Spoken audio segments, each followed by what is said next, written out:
ಮಾತರ್ಮೇ ಮಾತರಿಶ್ವನ್ನ ಪಿತರತುಲಗುರೋ ಭ್ರಾತರಿಷ್ಟಾಪ್ತಬಂಧೋ ಸ್ವಾಮಿನ್ನ ಸರ್ವಾಂತರಾತ್ಮನ್ನ ಜರ ಜರಯಿತರ್ಜನ್ಮ ಮೃತ್ಯಾಮಯಾನಾಂ ಗೋವಿಂದೇ ದೇಹಿ ಭಕ್ತಿಂ ಭವತಿ ಚ ಭಗವನ್ ಊರ್ಜಿತಾಂ ನಿರ್ನಿಮಿತ್ತಾಂ ನಿರ್ವ್ಯಾಜಾಂ ನಿಶ್ಚಲಾಂ ತದ್ಗುಣಗಣ ಬೃಹತೀಂ ಶಾಶ್ವತೀಂ ಆಚುದೇವ ನಾರಾಯಣಂ ನಮಸ್ಕೃತ್ಯ ನರಂ ಚೈವ ನರೋತ್ತಮಂ ದೇವೀಂ ಸರಸ್ವತೀಂ ವ್ಯಾಸಂ ತತೋ ಗ್ರಂಥಮುದೀರಯೇ ವಿಜಾನತಾಂ ಅವಿತ್ತಸ್ಯ ಮಧ್ವಸ್ಯ ಜಗತಿ ಗುರೋಃ ಪೂರ್ವಾಚಾರ್ಯಮಹಿಷ್ಠಾನಾಂ ಇಯಂ ಪ್ರಣತಿಮಾಲಿಕಾ.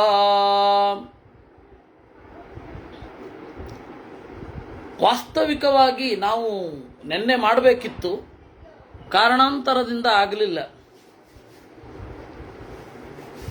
ಹೋದ ಶನಿವಾರ ಭಾನುವಾರ ನಿಲ್ಲಿಸಿದಾಗ ಅಗಸ್ತ್ಯರ ಕಥೆಯ ಚಿಂತನೆ ನಡೀತಾ ಇತ್ತು. ಅಗಸ್ತ್ಯರು ಮತ್ತು ವಸಿಷ್ಠರು ಯಾವ ರೀತಿ ಮಿತ್ರಾವರುಣರ ರೇತಸ್ಸಿನಿಂದ ಹುಟ್ಟಿದರು. ಅವರು ಮಿತ್ರಾವರುಣರು ಉರ್ವಶಿಯನ್ನು ನೋಡಿದಾಗ ಅವರ ರೇತಸ್ಖಲನ ಆಗಿ ಕುಂಭದಲ್ಲಿ ಬಿದ್ದು ಇಬ್ಬರು ಋಷಿಗಳ ಜನನ ಆಯಿತು. ಆದ್ದರಿಂದಾಗಿ ಅಗಸ್ತ್ಯರು ಕುಂಭ ಸಂಭವರೇ, ವಸಿಷ್ಠರು ಕುಂಭ ಸಂಭವರೇ. ಆದರೆ ಪ್ರಸಿದ್ಧಿ ಇರೋದು ಅಗಸ್ತ್ಯರಿಗೆ, ವಸಿಷ್ಠರನ್ನು ಕುಂಭ ಸಂಭವ ಅಂತ ಕರೆಯೋಲ್ಲ. ಇಷ್ಟು ಕಥೆಯನ್ನ ನಾವು ನೋಡಿದ್ವಿ. ಬ್ರಹ್ಮದೇವರು ಮತ್ತೆ ನಾರಾಯಣ ಇಬ್ಬರೂ ಕೂಡ ಅಗಸ್ತ್ಯರಿಗೆ ವರಗಳನ್ನು ಕೊಟ್ಟಿದ್ರು. ಆ ವರದ ಬಗ್ಗೆ ಹೋದ ಬಾರಿ ನೋಡಬೇಕಿತ್ತು, ಅಲ್ಲಿಗೆ ನಾವು ನಿಲ್ಲಿಸಿದ್ವಿ.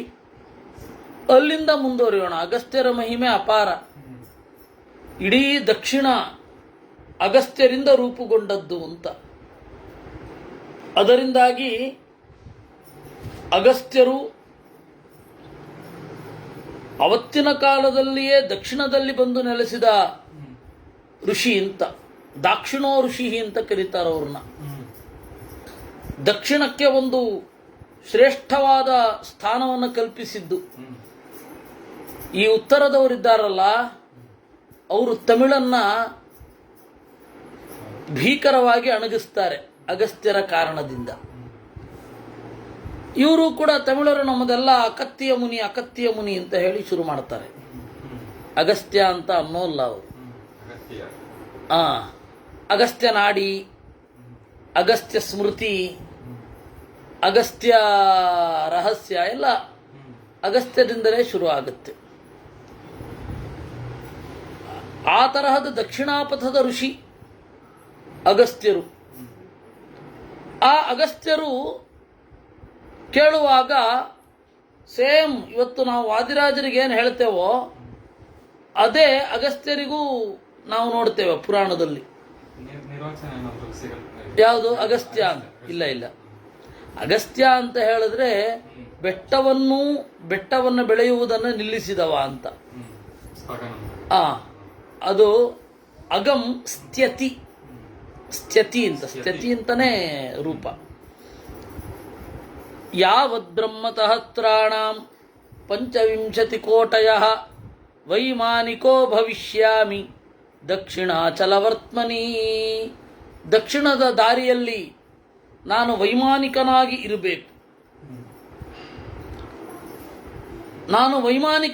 ಇರಬೇಕು. ವಿಂಧ್ಯ ಪರ್ವತದ ಮೇಲೆ ನಾನು ಇರುವಾಗ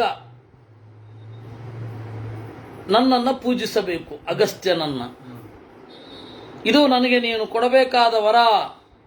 ನನಗೆ ನಮಸ್ಕರಿಸಿದವನಿಗೆ ಏನು ಬೇಕಾದರೂ ಸಿದ್ಧಿಯಾಗಬೇಕು ಇತ್ಯಾದಿ ವರಗಳನ್ನು ಅವರು ಕೇಳಿದ್ರು. ಆಯಿತು ಅಂತ ದೇವತೆಗಳು ಹೊರಟರು. ತಸ್ಮಾದರ್ಘ ಪ್ರದಾತವ್ಯ ಶಗಸ್ತ್ಯಸ್ಯ ಸದಾ ಬುಧೈ.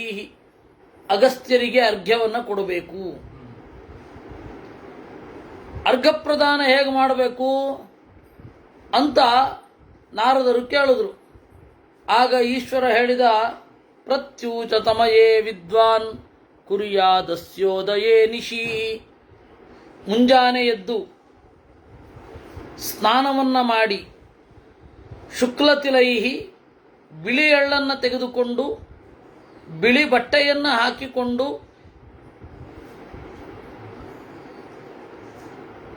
ಅವನನ್ನು ಪೂಜೆ ಮಾಡಿ ಅಗಸ್ತ್ಯರನ್ನು ಪೂಜೆ ಮಾಡಿ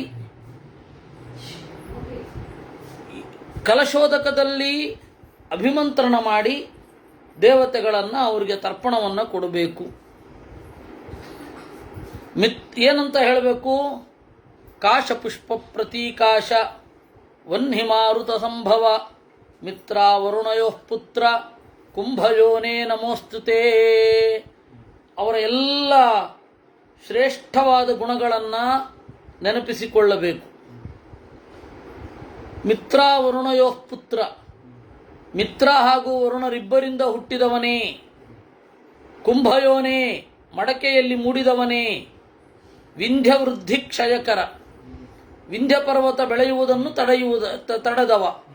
ಅದು ನಿಮಗೆ ಗೊತ್ತೇ ಇದೆ. ವಿಂಧ್ಯ ಪರ್ವತಕ್ಕೊಮ್ಮೆ ಅನ್ನಿಸಿತಂತೆ, ಅದು ಮಹಾಭಾರತದಲ್ಲಿದೆ. ಈ ಸೂರ್ಯ ಮೇರು ಪರ್ವತವನ್ನೇನು ಸುತ್ತು ಬರೋದು, ನನ್ನನ್ನು ಸುತ್ತು ಬರಬೇಕು, ಮೇರು ಪರ್ವತದಷ್ಟು ಎತ್ತರ ಬೆಳಿಬೇಕು ಅಂತ ಬೆಳೀತಾ ಹೋದನಂತೆ. ಆಗ ಎಲ್ಲರೂ ಹೇಳಿದ್ರು, ಸಜ್ಜನರು ತಪ್ಪು ಮಾಡ್ತಾ ಇದ್ದಾಗ ಅದನ್ನು ಮೆಲ್ಲಗೆ ತಡಿಬೇಕು, ಅವ್ರಿಗೆ ಜೋರು ಮಾಡಬಾರದು. ಸಜ್ಜನರು ತಪ್ಪು ಮಾಡ್ತಾ ಇದ್ದಾಗ ಅವರಿಗೆ ಮೆಲ್ಲಗೆ ತಿಳಿಸಿ ಹೇಳುವವರು ಬೇಕು. ಬಲಿಯನ್ನು ಹೇಗೆ ದೇವರು ತಡೆದನೋ ಹಾಗೆ ಒಳ್ಳೆಯವರು ತಪ್ಪು ಮಾಡಿದಾಗ ಮೆಲ್ಲಗೆ ತಡಿಬೇಕು. ಸರಿ, ಮೆಲ್ಲಗೆ ತಡಿಬೇಕು, ಏನು ಮಾಡೋದು? ಅಗಸ್ತ್ಯರು ಹೋದರು. ನೋಡಪ್ಪ, ನಾನು ಅಲ್ಲಿಂದ ಇಲ್ಲಿಗೆ ಬರುವಾಗ ನೀನು ಬೆಳಿ, ಅಲ್ಲಿ ತನಕ ಬೆಳಿಬೇಡ, ಕಷ್ಟ ಆಗತ್ತೆ ನನಗೆ. ಹೌದಾ ಋಷಿಗಳೇ, ನೀವು ಬರೋ ತನಕ ಬೆಳೆಯಲ್ಲ ಅನ್ನಂಥವನು. ಇವರು ಹೋದವ್ರು ಬರಲೇ ಇಲ್ಲ. ಈ ರೀತಿ ಸಾಂತ್ವ ಮಾರ್ಗದಿಂದ ತಡೆಯಬೇಕು. ಅದಕ್ಕೆ ವಿಂಧ್ಯ ವೃದ್ಧಿ ಕ್ಷಯಕರ, ಮೇಘತೋಯ ವಿಷಾಪಹ, ಮೋಡದಲ್ಲಿರುವ ವಿಷವನ್ನೆಲ್ಲ ಅಪಹರಿಸಿದವ. ರತ್ನವಲ್ಲಭದೇವೇಚ ಲಂಕಾವಾಸಿನ್ ನಮೋಸ್ತುತೇ. ರತ್ನವಲ್ಲಭ, ರತ್ನಗಳನ್ನು ಪ್ರೀತಿಸುವವನೇ, ಲಂಕಾವಾಸಿಯೇ ನಿನಗೆ ನಮಸ್ಕಾರ. ಲಂಕಾವಾಸಿ ಆದ್ದರಿಂದಲೇ ರಾಮನ ಹತ್ತಿರ ಬಂದು ಆದಿತ್ಯ ಹೃದಯವನ್ನು ಹೇಳಿ, ನೀನು ಹೇಳಿದ್ರೆ ಮುಂದಿನ ಜನ ಕೇಳ್ತಾರೆ ಅಂತ. ಆಗ ರಾಮದೇವ ಏನು ಮಾಡಿದ? ಸೂರ್ಯನ ಒಳಗಡೆ ಇರುವ ತನ್ನ ರೂಪವನ್ನು ತಾನೇ ಸ್ತೋತ್ರ ಮಾಡುವಂತಹ ಒಂದು ಪದ್ಯವನ್ನು ಹೇಳಿದ. ಅದೇ ಆದಿತ್ಯ ಹೃದಯ. ಹೃದಯ ಅಂದರೆ ರಹಸ್ಯ. ಆದಿತ್ಯ ಹೃದಯ ಅಂದರೆ ಸೂರ್ಯನ ಒಳಗಡೆ ಇರುವ ರಹಸ್ಯ ಅಂತ. ಆ ಸೂರ್ಯನ ಒಳಗಡೆ ಇರುವ ರಹಸ್ಯ ಯಾರು? ದೇವರೇ. ಆಮೇಲೆ ಅವತ್ತಿನಿಂದ ನೋಡಿ, ರಾಮಚಂದ್ರನು ಕೂಡ ಇದನ್ನು ಪಠಿಸಿ ಸಿದ್ಧಿ ಪಡೆದಿದ್ದಾನೆ, ನಾವು ಪಠಿಸಬೇಕು ಅಂತ ಆದಿತ್ಯ ಹೃದಯವನ್ನು ಜನ ಪಠಿಸಿದರು. ಅದರಿಂದಾಗಿ ಇಲ್ಲಿ ಈ ರೀತಿ ಆಯಿತು. ಆಮೇಲೆ ವಾತಾಪಿ ಭಕ್ಷಿತೋ ಏನ ಸಮುದ್ರ ಶೋಷಿತ ಪುರ. ವಾತಾಪಿಯನ್ನು ತಿಂದವ, ಸಮುದ್ರವನ್ನು ಒಣಗಿಸಿದವ. ಅದೇನಾಯಿತು ಅಂತ ಹೇಳಿದ್ರೆ, ಎಲ್ಲ ಇಂದ್ರಾದಿಗಳೆಲ್ಲ ದೈತ್ಯರನ್ನು ಸೋಲಿಸಿದಾಗ ದೈತ್ಯರೇನು ಮಾಡಿದ್ರು? ಉಳಿದವರು ಸಮುದ್ರದಲ್ಲಿ ಅಡಗಿಕೊಂಡ್ರು. ರಾತ್ರಿ ಆಗ್ತಿದ್ದ ಹಾಗೆ ಬಂದು ದಾಳಿ ಮಾಡೋದು, ಆಮೇಲೆ ಹೋಗಿ ಸಮುದ್ರದಲ್ಲಿ ಸೇರಿಕೊಳ್ಳೋದು. ಆವಾಗ ಏನು ಮಾಡಬೇಕು? ಯೋಚನೆ ಮಾಡಿ ಸಮುದ್ರವನ್ನು ಕುಡಿಬೇಕು ಅಂತ ಅಗಸ್ತ್ಯರಿಗೆ ಹೇಳಿದ್ರು. ಅಗಸ್ತ್ಯರೇನು ಮಾಡಿದ್ರು? ಸಮುದ್ರವನ್ನೆಲ್ಲ ಕುಡಿದು ಬಿಟ್ರು. ಆಮೇಲೆ ಬಯಲಲ್ಲಿ ನಿಂತ ಹಾಗಾಯಿತು ದೈತ್ಯರಿಗೆ. ಅವರನ್ನು ಕೊಂದು ದೈತ್ಯರನ್ನು ಪೀಡೆ ಪರಿಹಾರ ಆಯಿತು ಅಂತ ಅನ್ನಿಸಿದ ಮೇಲೆ ವಸಿಷ್ಠರ ಹತ್ತಿರ ಬಂದು ಹೇಳಿದ್ರಂತೆ, ಹೇಗೂ ಕುಡಿದು ಬಿಟ್ಟಿದ್ದೀರಾ, ಈಗ ಹೊರಗಡೆ ಹಾಕಿಬಿಡಿ, ಸಮುದ್ರ ಮತ್ತೆ ತುಂಬಿಕೊಳ್ಳಲಿ ಅಂತ. ಅದಕ್ಕೆ ವಸಿಷ್ಠರು ಹೇಳಿದ್ರಂತೆ, ಪ್ರಕೃತಿ ನನಗೆ ಕುಡಿಯುವಂತಹ ಕೆಲಸ ಕೊಟ್ಟಿದೆ, ಮತ್ತೆ ನಾನು ಸಮುದ್ರವನ್ನು ತುಂಬೋದಿಲ್ಲ, ಮುಂದೆ ಕಾಲಾಂತರದಲ್ಲಿ ಆಗತ್ತೆ ಅಂತ. ಹಾಗೆ ಆಗಿದ್ದು ಯಾವಾಗ ಅಂದರೆ ಗಂಗೆಯ ಜೊತೆ ವರುಣ ಬಂದಾಗ, ಭಗೀರಥ ಕರೆದಾಗ ಮತ್ತೆ ತುಂಬಿದ್ದು. ಅಷ್ಟು ವರ್ಷಗಳ ಕಾಲ ಮರುಭೂಮಿಯಿಂದ ಒದ್ದಾಡಿದ್ದಾರೆ. ಅಂದ್ರೆ ಮರುಭೂಮಿ ಇದೆಲ್ಲ ಶಿಫ್ಟ್ ಆಗ್ತಾ ಇರುತ್ತೆ. ಒಂದು ಕಾಲದಲ್ಲಿ ನಗರ ಇರುತ್ತೆ, ಆಮೇಲೆ ನಗರ ನಾಶ ಆಗತ್ತೆ. ಯಾವುದೇ ನಗರದ ಆಯುಷ್ಯ ಎಷ್ಟು ದಿವಸ ಇರ್ಲಿಕ್ಕೆ ಸಾಧ್ಯ? ಅದು ಉಪನಗರಗಳು ಉಂಟಾಗತ್ತೆ, ಆಮೇಲೆ ಅದು ನಾಶ ಆಗತ್ತೆ, ಏನೋ 108.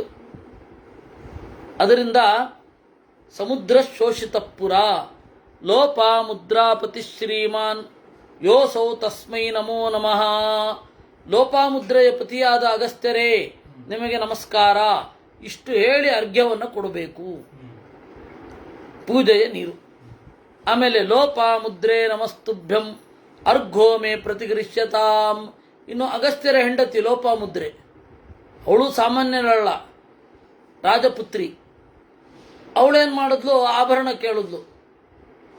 ಎಷ್ಟೋ 1000 ವರ್ಷಗಳ ಕಾಲ ಅವಳು ಅಗಸ್ತ್ಯರ ತಪಸ್ಸಿಗೆ ಸಹಕಾರ ನೀಡಿ ಯಾವತ್ತೋ ಒಂದು ದಿವಸ ಏನು ಬೇಕು ಅಂತ ಕೇಳಿದಾಗ ಆಭರಣ ಕೇಳಿದ್ಲು.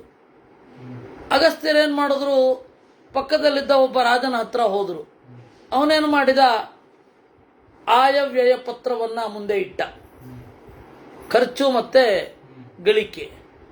ಅವ್ರು ನೋಡಿದ್ರು ಎಲ್ಲ ಸಮವಾಗಿದೆ, ಹೆಂಗೆ ಸಾಧ್ಯ? ಸಹಜವಾಗಿ ರೊಟೇಷನ್ ಆಗ್ತಾ ಜಾಸ್ತಿ ಬರಲೇಬೇಕು, ಸಂಪದ್ವೃದ್ಧಿ ಅಂತಾನೆ ಅದನ್ನೇ ಅಲ್ವಾ ಕರೆಯೋದು. ಎಕ್ಸೆಸ್ ಮನಿನೇ ಇಲ್ಲ ಅಂದರೆ ಹೆಂಗ್ರಿ ಇದು? ಒಂದು ರಾಜ್ಯದಲ್ಲಿ ಎಕ್ಸೆಸ್ ಅಮೌಂಟೇ ಬರಲ್ಲ ಅಂದ್ರೆ ಏನರ್ಥ? ಸರಿ, ಇನ್ನೊಂದು ರಾಜ್ಯಕ್ಕೆ ಹೋದ್ರು, ಅಲ್ಲೂ ಅದೇ ಹಣೆ ಬರಹ. ಹೀಗೆ 2-3 ಕಡೆಗೆ ಹೋದಾಗ ಎಕ್ಸೆಸ್ ಅಮೌಂಟ್ ಏನಾಗ್ತಾ ಇದೆ ಅಂತ ಕೇಳಿದ್ರು. ಇದು ಮಹಾಭಾರತದಲ್ಲಿರೋದು. ಇದು ಎಕ್ಸೆಸ್ ಅಮೌಂಟ್, ಅಲ್ಲಿ ಬೇರೆ ಭಾಷೆ ಬೇರೆ ಇದೆ, ಆದರೆ ಇದೇ ಅರ್ಥ. ಅದಕ್ಕೆ ಅವ್ರು ಹೇಳಿದ್ರು, ಇಲ್ಲಿ ವಾತಾಪಿ ಮತ್ತೆ ಇಲ್ವಲ್ಲ ಅಂತ ಇಬ್ಬರಿದ್ದಾರೆ. ಅವರು ನಾವು ಯಾರಿಗೆ ದಾನ ಕೊಡ್ತೇವಲ್ಲ ಆ ಬ್ರಾಹ್ಮಣರನ್ನು ಕರೆದು ಅವರನ್ನು ಮೋಸದಿಂದ ಸಂಹರಿಸಿ ಬಿಡ್ತಾರೆ. ಅದರಿಂದಾಗಿ ನಮಗೆ ಅಭಿವೃದ್ಧಿನೇ ಆಗ್ತಾ ಇಲ್ಲ ಅಂದರು. ಅದಕ್ಕೆ ಅಗಸ್ತ್ಯರೇನು ಮಾಡಿದ್ರು? ವಾತಾಪಿಯನ್ನು ಹೋಗಿ ತಿಂದು ಅವನನ್ನು ಜೀರ್ಣ ಮಾಡಿಕೊಂಡು ಇಲ್ವಲ್ಲ ನನ್ನ ಇಲ್ವಲ್ಲ ಅಂತ ಅನ್ನಿಸ್ಬಿಟ್ರು. ಈ ರೀತಿ ವಾತಾಪಿ ಭಕ್ಷಿತ ಪುರ, ಅವರಿಗೆ ನಮಸ್ಕಾರ. ಆಮೇಲೆ ಈ ಲೋಪಾಮುದ್ರೆ ಇದ್ದಾಳಲ್ಲ, ಅವಳು ಬಹಳ ದೊಡ್ಡ ತಪಸ್ವಿನಿ, ರಾಜಕುಮಾರಿ ಆಗಿದ್ದವಳು, ಋಷಿಪತ್ನಿಯಾಗಿ ಬಹಳ ಎತ್ತರದ ಸಾಧನೆ ಮಾಡಿದವಳು. ಅವಳಿಗೂ ಒಂದು ಅರ್ಘ್ಯ ಪ್ರದಾನ. ಹೀಗೆ ದಕ್ಷಿಣದಲ್ಲಿ ಇರುವಾಗ ಅಗಸ್ತ್ಯರಿಗೆ ಮತ್ತೆ ಲೋಪಾಮುದ್ರೆಗೆ ಅರ್ಘ್ಯ ಪ್ರದಾನ ಮಾಡಬೇಕು. ದಕ್ಷಿಣದ ಸಮುದ್ರದಲ್ಲಿ ವಿಶೇಷತಃ ನೀವಿವತ್ತು ರಾಮೇಶ್ವರಂನಲ್ಲಿ ಸ್ನಾನ ಮಾಡಲಿಕ್ಕೆ ಹೋದಾಗ ಅವರಿಬ್ಬರಿಗೆ ಅರ್ಘ್ಯ ಪ್ರದಾನ ಮಾಡಿಸ್ತಾರೆ. ಮಂತ್ರಗಳನ್ನು ಇನ್ನು ಮುಂದೆ ಹೋದಾಗ ಮಂತ್ರವನ್ನು ಕೇಳಿಸ್ಕೊಳ್ಳಿ, ಹೋದರೆ ಮಂತ್ರ ಕೇಳಿಸ್ಕೊಳ್ಳಿ, ಅಲ್ಲಿ ಅದಿರುತ್ತೆ. ಈ ರೀತಿ ಮಾಡಬೇಕು, ಈ ರೀತಿ ಕ್ರಿಯೆಗಳನ್ನು ಮಾಡಬೇಕು. ಇದನ್ನ ಇಹ ಪಠತಿ ಶೃಣೋತಿ ವಾಯ ಏತತ್ ಯುಗಲ ಮುನಿ ಪ್ರಭವಾರ್ಘ್ಯ ಸಂಪ್ರದಾನಂ ಮತಿಮಪಿ ಚರದಾತಿ ಸೋಪಿ ವಿಷ್ಣೋ ಭವನಗತ ಪರಿಪೂಜ್ಯತೆ ಮರೌಘೈ. ನೋಡಿ, ಈ ರೀತಿ ಆ ಇಬ್ಬರು ಮುನಿಗಳ, ವಸಿಷ್ಠರು ಮತ್ತೆ ಅಗಸ್ತ್ಯರ ಸಂಭವವನ್ನು ಕೇಳಿದವನು, ಅವರ ಚರಿತ್ರೆಯನ್ನು ಕೇಳಿದವನಿಗೆ ಬಹಳ ಒಳ್ಳೆಯದಾಗತ್ತೆ, ದೇವರಲ್ಲಿಯೇ ಪ್ರಜ್ಞೆ ಬರುತ್ತೆ ಅನ್ನುವಲ್ಲಿಗೆ 61ನೇ ಅಧ್ಯಾಯ ಮುಗೀತು. ಆಮೇಲೆ 62ನೇ ಅಧ್ಯಾಯದಲ್ಲಿ ಬೇರೆ ಬೇರೆ ದಾನಗಳನ್ನು ಹೇಳುತ್ತಾರೆ.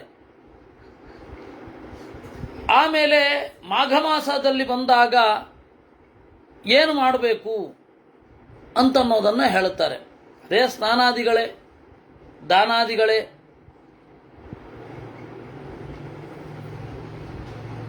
ಅದರಲ್ಲಿ ಯಾವ್ಯಾವ ರೀತಿ ಪೂಜಿಸಬೇಕು ಅಂತ. ಲವಣಂ ವರ್ಜಯೇನ್ಮಾಘೇ, ಆಮೇಲೆ ಮಾಸದಲ್ಲಿ ಯಾವ್ಯಾವುದನ್ನು ಬಿಡಬೇಕು ಅಂತ. ಮಾಘ ಮಾಸದಲ್ಲಿ ಉಪ್ಪನ್ನು ಬಿಡಬೇಕಂತೆ. ಫಾಲ್ಗುನೇ ಚ ಗುಡಂ ಪುನಃ, ಇದೆಲ್ಲ ಕಾಮ್ಯವ್ರತ ಫಲ್ಗುಣ ಮಾಸದಲ್ಲಿ ಬೆಲ್ಲವನ್ನು ಬಿಡಬೇಕು. ಚೈತ್ರದಲ್ಲಿ ಎಣ್ಣೆಯನ್ನು ಬಿಡಬೇಕು. ಮಾಧವ ಮಾಸದಲ್ಲಿ ಮಧುವನ್ನು ಬಿಡಬೇಕು, ಅಂದರೆ ವೈಶಾಖದಲ್ಲಿ. ಜ್ಯೇಷ್ಠ ಮಾಸದಲ್ಲಿ ಪಾನಕ ಬಿಡಬೇಕು. ಆಷಾಢದಲ್ಲಿ ಜೀರಿಗೆ ಬಿಡಬೇಕು. ಶ್ರಾವಣದಲ್ಲಿ ಹಾಲು ಬಿಡಬೇಕು. ಭಾದ್ರಪದದಲ್ಲಿ ಮೊಸರು ಬಿಡಬೇಕು. ಆಶ್ವಯುಜ ಮಾಸದಲ್ಲಿ ತುಪ್ಪ ಬಿಡಬೇಕು. ಆಮೇಲೆ ಮಾಕ್ಷಿಕ ಅಂತ ಹೇಳಿದ್ರೆ ಸಿಹಿಯ ಪದಾರ್ಥಗಳು, ಅದನ್ನು ಬಿಡೋದು. ಮಾರ್ಗಶೀರ್ಷದಲ್ಲಿ ಧಾನ್ಯವನ್ನು ಬಿಡಬೇಕು. ಪುಷ್ಯ ಮಾಸದಲ್ಲಿ ಸಕ್ಕರೆಯನ್ನು ಬಿಡಬೇಕು. ಈ ರೀತಿ ಮಾಸದಲ್ಲಿ ಇದೊಂದು ಬಿಡುವ ವ್ರತ ಇದೆ. ಈ ರೀತಿ ಯಾವುದನ್ನು ಬಿಡ್ತಿರೋ ಅದನ್ನು ಕೊಡಬೇಕು, ಬಿಟ್ಟು ಅದನ್ನು ಕೊಡಬೇಕು. ಹೀಗೆಲ್ಲ ಅದೇ ಅವ್ರು ಬಳಸಲಿಕ್ಕೆ. ಸಂಪತ್ತಿನ ವರ್ಗೀಕರಣ ಅಂತ ಹೇಳಿ ಈ ತರಹ ಆಗಿಬಿಟ್ರೆ ಸುಖವಾಗೇ ಇರ್ತಾರಲ್ಲ. ಸಂಪತ್ತಿನ ವರ್ಗೀಕರಣ, ಸಂಪತ್ತಿನ ವಿತರಣೆ ವ್ರತದ ಹೆಸರಲ್ಲಿ ಮಾಡಿದ್ರೆ ಪರಿಣಾಮಕಾರಿಯಾಗುವಷ್ಟು ಎಲ್ಲವೂ ಸರ್ಕಾರದ್ದು ಅಂತ ಹೇಳಿದ್ರೆ ಆಗಲ್ಲ. ಆಯ್ತೆ? ಅದು ಚೀನಾದವರು ಮತ್ತು ರಷ್ಯಾದವರು ಎಲ್ಲವೂ ಸರ್ಕಾರಕ್ಕೆ ಸೇರಬೇಕು ಅಂತ ಮಾಡಿದ್ರು. ಅದ್ರ ಬಗ್ಗೆ ಬಹಳ ತಮಾಷೆ ಇದೆ. ಒಂದು ತಮಾಷೆ ಹೇಳುತ್ತೇನೆ ನಿಮಗೆ. ಯಾವತ್ತೂ ಕೂಡ ನೆಗೆಟಿವ್ ಇದಿರಬಾರದು, ಏನು ಫೀಡ್ಬ್ಯಾಕ್, ನೆಗೆಟಿವ್ ಫೀಡ್ಬ್ಯಾಕ್ ಇರಬಾರದು, ನೆಗೆಟಿವ್ ಆನ್ಸರ್ ಇರಬಾರದು. ಸರ್ಕಾರ ಕೇಳ್ತಾ ಇದೆ ಅಂದ್ರೇನರ್ಥ? ನೀವೇ ಕೇಳ್ತಾ ಇದೆ. ಖಾಸಗಿಯಾದ ಸೊತ್ತೇ ಇರಬಾರದು ಅಂತ ಚೀನಾದಲ್ಲಿ ಮತ್ತು ರಷ್ಯಾದಲ್ಲಿ ಒಂದು ಉದ್ಘೋಷಣೆ ಆಯಿತು. ಅದರಲ್ಲಿ ರಷ್ಯಾದಲ್ಲಿ ಆಡಳಿತ ನಡೆಸ್ತಾ ಇದ್ದಾಗ ಒಂದು ತಮಾಷೆ. ಪಟೇಲ್ರ ಹತ್ರ, ಅಂದರೆ ಗ್ರಾಮದ ಮುಖ್ಯಸ್ಥರ ಹತ್ತಿರ ಅವನೊಬ್ಬ ಬಂದ, ಅವನ ಕಾಮ್ರೇಡಿನ ಹತ್ತಿರ ಇನ್ನೊಬ್ಬ ರೈತ ಬಂದ. ಕಾಮ್ರೇಡ್ ಕೇಳಿದ, ರೈತನೇ ಕುಶಲವಷ್ಟೇ?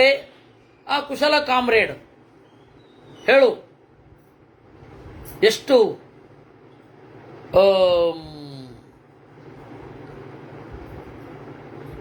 ಆಲೂಗೆಡ್ಡೆ ಎಷ್ಟು ಬಂದಿದೆ ಅಂತ ಕೇಳಿದ. ನೀನು ಆಲೂಗೆಡ್ಡೆ ಅಲ್ವಾ ಬೆಳೀತಾ ಇರೋದು? ಎಷ್ಟು ಬಂದಿದೆ? ಬಹಳ ಬಂದಿದೆ ಕಾಮ್ರೇಡ್. ಬಹಳ ಅಂದ್ರೆ ಎಷ್ಟು? ಅಯ್ಯೋ, ಮೂಟೆಯನ್ನ ಒಂದ್ರ ಮೇಲೆ ಒಂದು ಪೇರಿಸ್ಕೊಂಡು ಹೋಗ್ತಾ ಇದ್ರೆ ದೇವ್ರನ್ನ ಮುಟ್ಟಬಹುದು. ದೇವ್ರಿರೋದು ಸುಳ್ಳಲ್ವೇ ಅಂದ. ಹಾಗೆ ಆಲೂಗೆಡ್ಡೆನೂ ಸ್ವಾಮಿ ಅನ್ನಂತವನು. ಏನು ಬಂದಿರಲಿಲ್ಲ ಬೆಳೆ. ಸಂಪತ್ತಿನ ವಿತರಣೆಯನ್ನು ನೀವು ವ್ರತದ ಹಿನ್ನೆಲೆಯಲ್ಲಿ ಮಾಡಿದರೆ ಆತ್ಮೋದ್ಧಾರ, ಮನಃಶುದ್ಧಿ, ಉತ್ಸಾಹ, ದೈವಭಕ್ತಿ ಎಲ್ಲ ಸಿಗುತ್ತೆ. ನೀವು ವ್ರತದ ಹಿನ್ನೆಲೆಯಲ್ಲಿ ಹೀಗೆ ಮಾಡದೆ ಹೋದರೆ ಅದರಲ್ಲಿ ನಾವು ಯಾಕೆ ಕೊಡಬೇಕು ಅಂತ ಶುರು ಆಗುತ್ತೆ. ಮತ್ತೆ ಯಾರು ಬಲಾತ್ಕಾರವಾಗಿ ಮಾಡಿ ಅಂತ ಹೇಳ್ತಾ ಇಲ್ಲ. ಈ ರೀತಿ ನಿರೂಪಣೆ ಮಾಡ್ತಾರೆ. ಆಮೇಲೆ ದೇವತೆಗಳ ಪೂಜೆಯನ್ನು ಮಾಡಿ ಯಾವ ರೀತಿ ಈ ವ್ರತಗಳನ್ನೆಲ್ಲ ಮಾಡಿದವರಿಗೆ ಏನೆಲ್ಲ ಆಗತ್ತೆ, ಯಾರ್ಯಾರು ಮಾಡಬಹುದು, ಯಾರು ಬೇಕಾದ್ರೂ ಮಾಡಬಹುದು ಅಂತ. ನಾರೀವಾ ಕುರುತೆ ಯಾತು ಕುಮಾರಿ ವಿಧವಾಚಯ ಸಾಪಿ ತತ್ಫಲಮಾಪ್ನೋತಿ ದೇವ್ಯನುಗ್ರಹ ಲಾಲಿತ ಅಂತ. ಈ ರೀತಿ ತೃತೀಯ ವ್ರತವನ್ನು ಹೇಗೆ ಮಾಡೋದು ಅಂತ ನಿರೂಪಣೆ ಮಾಡಿದ್ರು. ಆಮೇಲೆ ಜನ್ಮಾಂತರದಲ್ಲಿ ದತ್ತಾಪಹಾರ ದೋಷ ಅಂತ ಒಂದಿರುತ್ತೆ. ಕೊಟ್ಟಿದ್ದನ್ನು ಕಿತ್ಕೊಂಡಿರ್ತೇವೆ. ಅದಕ್ಕಾಗಿ ಉಪವಾಸ ಮಾಡಿ ಯಾವ ರೀತಿ ದಾನ ಮಾಡಬೇಕು ಅಂತನೂ ಇಲ್ಲಿ ಹೇಳಿದ್ದಾರೆ. ಅದೇ ಅಕ್ಷಯ ತೃತೀಯ ವ್ರತ. ಅಕ್ಷಯ ತೃತೀಯ ವ್ರತ ಹೀಗಿದೆ.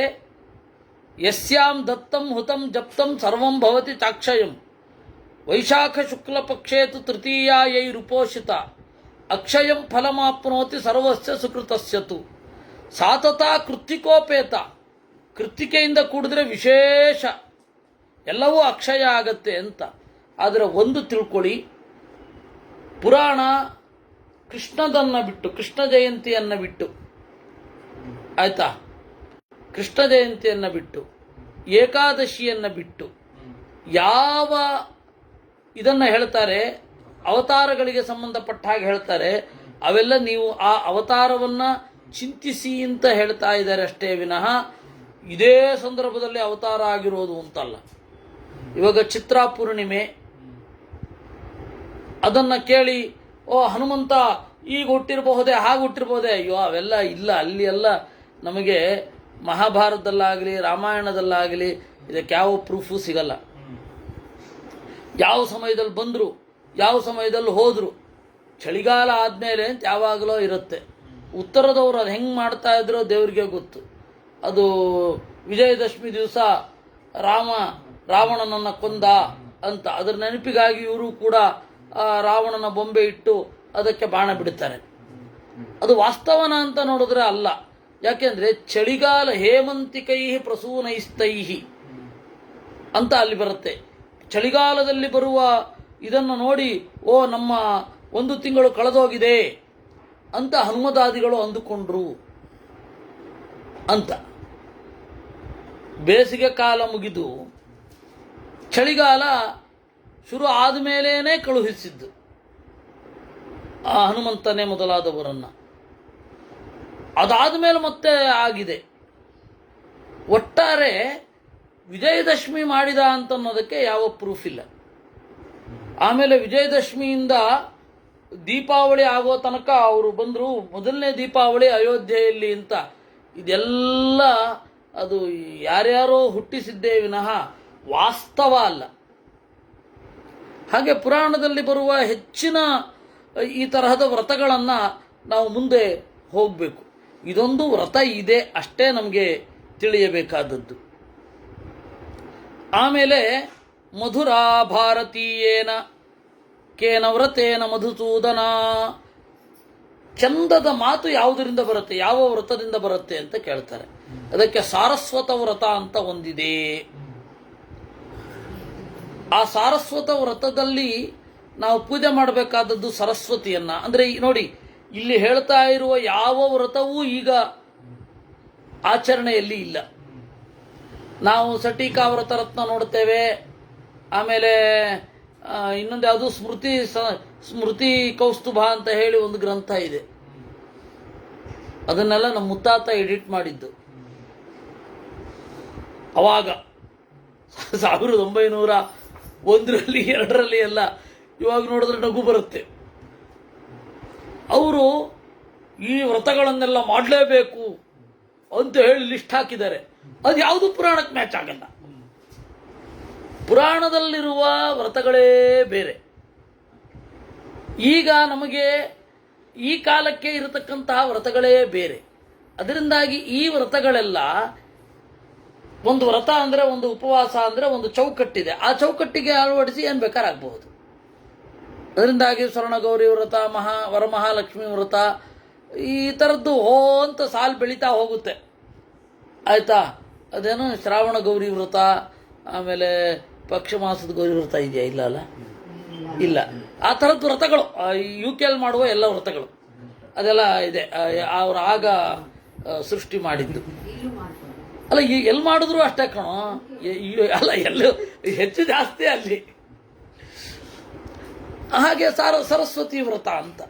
ಸರಸ್ವತಿ ವ್ರತ ಅಂತ ಹೇಳಿದ್ರೆ, ಅಥವಾದಿತ್ಯವಾರೇಣ ಗೃಹತಾರ ಬಲೇನ ಚ, ಇದು ಆದಿತ್ಯವಾರ ಮಾಡಬೇಕು ಅಂತ. ಅದು ನಮಗೆ ಗೊತ್ತಾಗತ್ತೆ. ವಾರದ ಕಲ್ಪನೆಯೇ ಇತ್ತೀಚೆಗಿನದ್ದು ಅಂತ. ಇವಾಗ ವರಮಹಾಲಕ್ಷ್ಮಿಯದ್ದು ಏನೋ ಯಾವುದೋ ಎರಡನೇ ಶುಕ್ರವಾರವೋ 3ನೇ ಶುಕ್ರವಾರವೋ ಮಾಡಬೇಕು ಅಂತ. ವಾರ ಅನ್ನೋ ಕಲ್ಪನೆ ಪ್ರಾಚೀನದಲ್ಲಿ ಇರಲಿಲ್ಲ. ತಿಥಿಯ ಕಲ್ಪನೆ ಮಾತ್ರ ಇದ್ದದ್ದು. ವಾರದ ಕಲ್ಪನೆ ಬಂದಾಗಿನಿಂದ ಇದೊಂದು ಶುರು ಆಗಿದೆ ಅಂತ ಅನ್ನೋದು ಗೊತ್ತಾಗತ್ತೆ. ಏನು ಮಾಡಬೇಕು? ಗಾಯತ್ರಿ ದೇವಿಯನ್ನು ಪೂಜೆ ಮಾಡಬೇಕು. ಗಾಯತ್ರಿ ಅಂತ ಹೇಳಿದ್ರೆ ಸರಸ್ವತಿಯನ್ನು ಪೂಜೆ ಮಾಡಿ, ವೇದಾಶಾಸ್ತ್ರಾಣಿ ಸರ್ವಾಣಿ ಗೀತ ನೃತ್ಯಾದಿಕಂಚಯತ್ ನವಿಹೀನಂ ತ್ವಯಾ ದೇವಿ ತಥಾ ಮೇ ಸಂತು ಸಿದ್ಧಯ ಅಂತ ಪ್ರಾರ್ಥನೆ ಮಾಡಿ, ಲಕ್ಷ್ಮೀ, ಮೇಧ, ಧರ, ಪುಷ್ಟಿ, ಗೌರಿ, ತುಷ್ಟಿ, ಪ್ರಭಾ, ಮತಿ ಈ ಹೆಸರಿನಲ್ಲಿ ಪೂಜೆ ಮಾಡಬೇಕು. ಸಾಯಂಕಾಲ ಬೆಳಗ್ಗಿನಿಂದ ಹಿಡಿದು ಸಾಯಂಕಾಲದವರೆಗೆ ಆಯಿತಾ ಉಪವಾಸ ಮೌನ ವ್ರತದಲ್ಲಿ ಇರಬೇಕು, ಉಪವಾಸದಲ್ಲಿ ಇರಬೇಕು. ಸಂಜೆ ಆದಮೇಲೆ ಮೌನವನ್ನು ಮುರಿಬೇಕು, ಊಟವನ್ನು ಮಾಡಬಾರದು. ಆಯಿತಾ? ಹೀಗೆ ಮಾಡಿ ಎಲ್ಲರಿಗೂ ಊಟಕ್ಕೆ ಹಾಕಿ ಆಮೇಲೆ ಮಾಡಿದರೆ ಸರಸ್ವತ್ಯಾ ಪ್ರಸಾದೇನ ವಿದ್ಯಾವಾನ್ ಅರ್ಥ ಸಂಯುಕ್ತೋ ರಕ್ತಕಂಠಶ್ಚ ಜಾಯತೆ. ಒಳ್ಳೆ ವಿದ್ಯಾವಂತನಾಗ್ತಾನೆ. ರಕ್ತಕಂಠ, ಅವನ ದನಿ ಎಲ್ಲರಿಗೂ ಇಂಪಾಗಿ ಕೇಳುತ್ತೆ. ಎಲ್ಲರೂ ಆ ಗಂಟಲನ್ನು ಪ್ರೀತಿಸ್ತಾರೆ, ಅಂದರೆ ಇದನ್ನು ಕೇಳಬೇಕು ಅಂತ ಇಷ್ಟಪಡ್ತಾರೆ. ಅದನ್ನು ರಕ್ತಕಂಠ ಅಂತ ಕರೀತಾರೆ. ಹೀಗೆ ಸಾರಸ್ವತ ವ್ರತ. ಅಲ್ಲಿ ಇಲ್ಲಿ ಅವಳನ್ನು ಮೊದಲು ಸಂಕಲ್ಪ ಮಾಡಬೇಕು. ಏನು ಸಂಕಲ್ಪದಲ್ಲಿ ವೇದಗಳು, ಶಾಸ್ತ್ರಗಳು, ಗೀತಾ, ನರ್ತನ ಯಾವುದೂ ಕೂಡ ನೀನಿಲ್ಲದೆ ಸೊಗೈಸುವುದಿಲ್ಲ. ಹಾಡಿಗೆ, ನರ್ತನಕ್ಕೆಲ್ಲ ಹೋಗಬೇಕು, ಒಳ್ಳೆ ಮಾತು ಇರಬೇಕು. ಅವಳನ್ನು ಈ ನಾಮಗಳಿಂದ ಪೂಜಿಸಬೇಕು. ಅಂದರೆ ಷೋಡಶೋಪಚಾರ ಪೂಜೆ ಬೇಕು ಅಂತ ಏನು ಪ್ರತ್ಯೇಕ ಹೇಳಲ್ಲ. ಎಲ್ಲಿ ವಿಶೇಷ ಮಾತ್ರ ಹೇಳ್ತಾರೆ. ಷೋಡಶೋಪಚಾರ ಪೂಜೆಯಲ್ಲಿ ಲಕ್ಷ್ಮೀ, ಮೇಧ, ಧರ, ಪುಷ್ಟಿ, ಗೌರಿ, ತುಷ್ಟಿ, ಪ್ರಭಾಮತಿ ಅಂತ ಇಷ್ಟರಿಂದ 7 ನಾಮಗಳಿಂದ ಅವಳನ್ನು ಪೂಜಿಸಿ ಅರ್ಚನೆ ಮಾಡಿ ಎಲ್ಲರಿಗೂ ಊಟಕ್ಕೆ ಹಾಕಿ ಮಾಡುವವನು ಮೌನ ವ್ರತದಲ್ಲಿ ಇರಬೇಕು. ಬೆಳಗ್ಗಿನಿಂದ ಸಂಜೆ ತನಕ. ಸಂಜೆ ವ್ರತವನ್ನು ಮುರಿಬೇಕು. ಮೌನ ವ್ರತವನ್ನು ಮುರಿದು ಊಟ ಮಾಡಬೇಕು.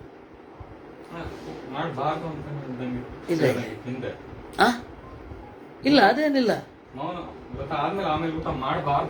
ಇಲ್ಲ ಇಲ್ಲ ಇಲ್ಲ ಇಲ್ಲ ಸಂಜೆ ತನಕ ಉಪವಾಸ ಅಂತ ನಾನು ಹೇಳಿದ್ದು. ಹೌದೌದು, ಅದನ್ನೇ ಮೌನವ್ರತೇನ ಭುಂಜೀತ. ಮೌನವ್ರತವನ್ನು ಮುಗಿಸಿ ಉಣ್ಣಬೇಕು. ನವಿಹೀನಂ ತ್ವಯಾದೇವಿ ಅಂತ, ಅದು ನೀವು ಅಲ್ಲಿಗೆ ಅನ್ವಯ ಮಾಡಿಕೊಂಡಿದ್ದು. ಆಯ್ತಾ? ಆಮೇಲೆ ನಾರೀವಾ ಕುರುತೆ ಯಾತು ಸಾಪಿ ತತ್ಫಲಗಾಮಿನಿ. ಇದನ್ನು ಯಾರು ಬೇಕಾದ್ರೆ ಮಾಡ್ಬೋದು, ಗಂಡು ಮಾಡ್ಬೋದು, ಹೆಣ್ಣು ಮಾಡಬಹುದು ಅಂತ.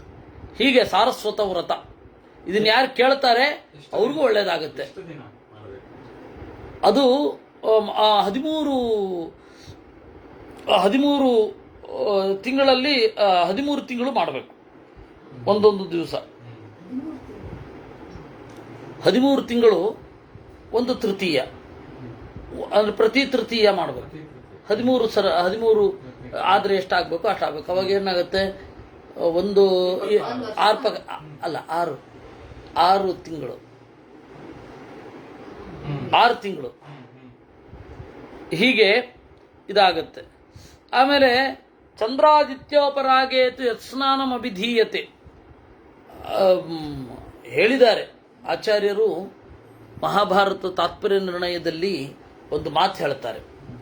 ಪುರಾಣಗಳನ್ನು ಓದುವಾಗ ಒಂದು ಎಚ್ಚರ ಇರಬೇಕು. ಪುರಾಣದಲ್ಲಿರುವ ವೈಷ್ಣವ ಭಾಗ ಎಲ್ಲ ಪಂಚರಾತ್ರದಿಂದ ತೆಗೆದದ್ದು.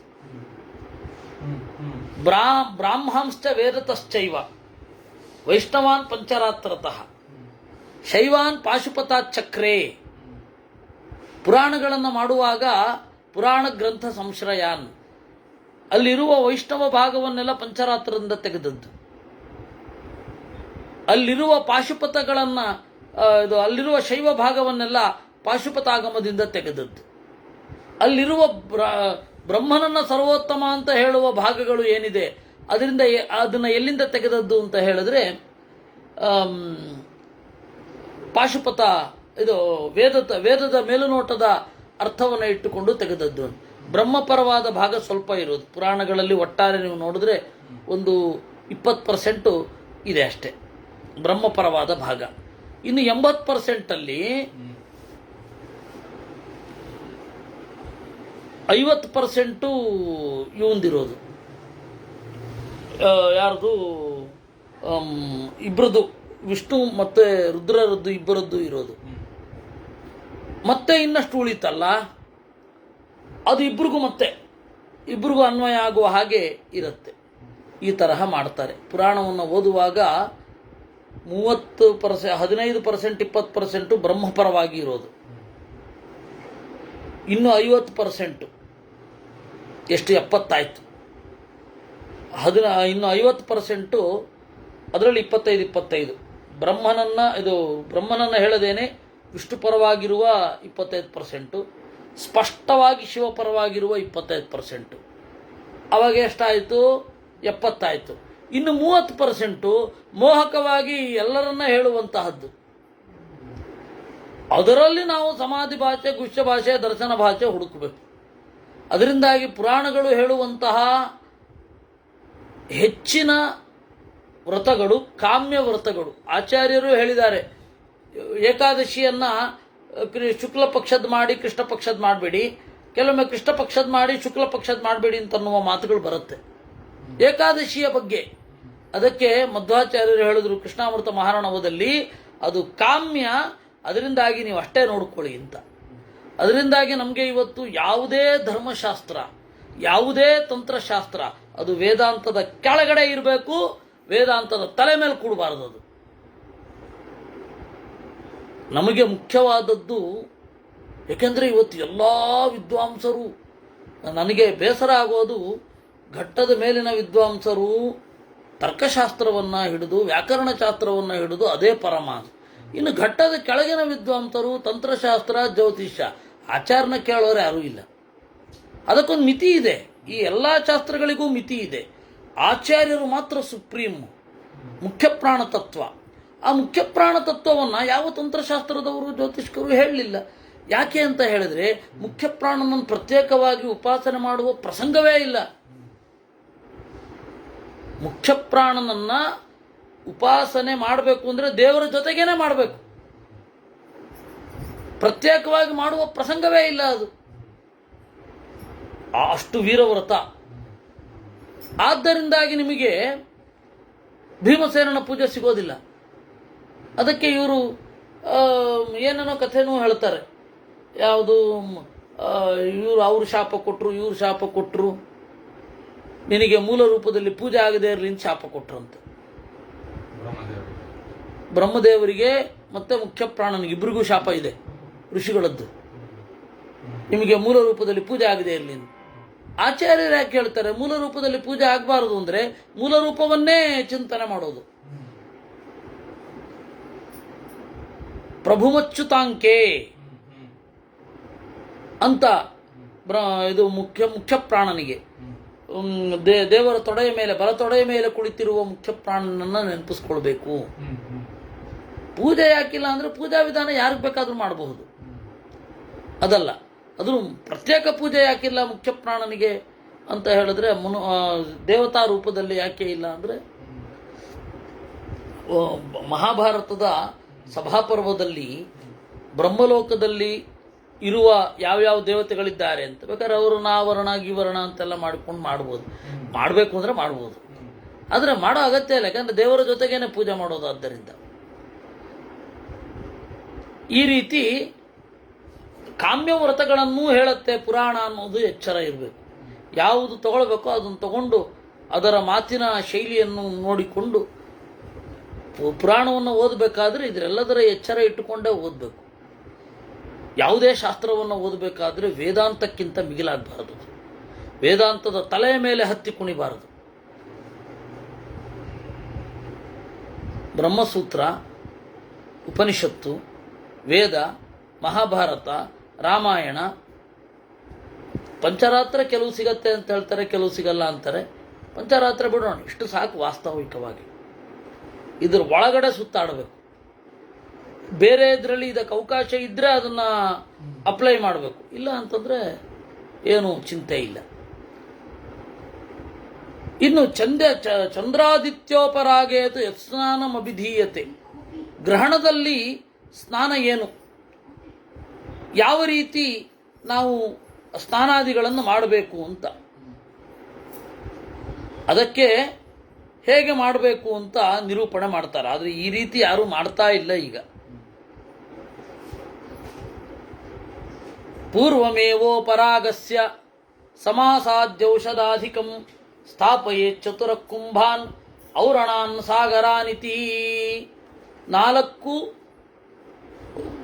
ಕಲಶಗಳಲ್ಲಿ ನೀರನ್ನು ತುಂಬಿ ಏನು ಮಾಡಬೇಕು, ಅದನ್ನು ಸಾಗರ ಅಂತ ಚಿಂತನೆ ಮಾಡಿ 4 ಜನ ಬ್ರಾಹ್ಮಣರಿಗೆ ದಾನವನ್ನು ಇತ್ತು ಅವರ ಅನುಮತಿಯನ್ನು ಪಡೆದು ಸ್ನಾನ ಮಾಡಬೇಕು. ಆ ತರಹ ಎಲ್ಲ ನಿರೂಪಣೆ ಮಾಡಿ